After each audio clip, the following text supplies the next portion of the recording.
Double question coming to us from Karen Kolb tonight. There's the band. It's time for You Ask NTV Answers.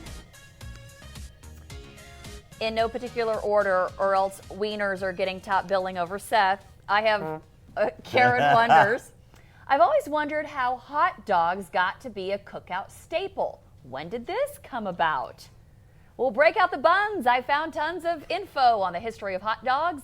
They say they go back as far as the Roman Empire, but it wasn't until the late 1800s they became popular in the U.S. as German immigrants in New York began selling hot dogs from a push cart. And then Eleanor Roosevelt famously dined on a hot dog from Coney Island, got a lot of press coverage, and the rest is history. Karen's next question, as you saw before, how did Seth get assigned to vital signs?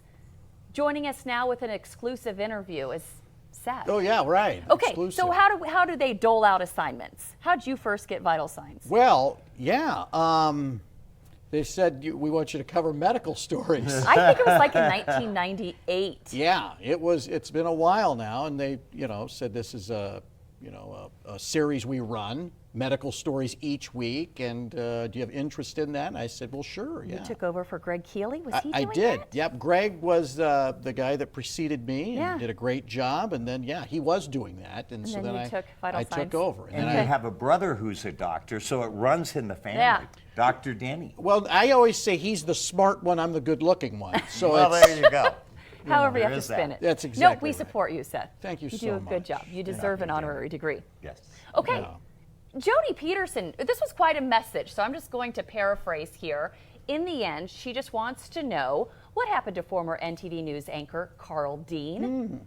Joni, I was able to track down Carl's daughter, and I hope to set up an interview with Carl for next week. So we've been talking about that on Facebook. Awesome. Yeah, he's doing well in Great, Missouri. Carl. So more coming up. Finally, Rock Schneider wonders if Kent can identify what exactly is going on in this footage of weather.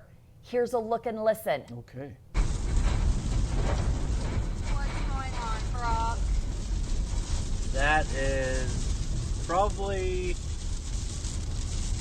oh my God. Well, I mean, that video will keep playing because I can Right. show you Wow. other angles. I mean, Right. that sounds and looks frightening, Kent. When we do cut-ins and we talk about severe thunderstorm warnings having 80 or even 90-mile-an-hour wind gusts, that's what this is.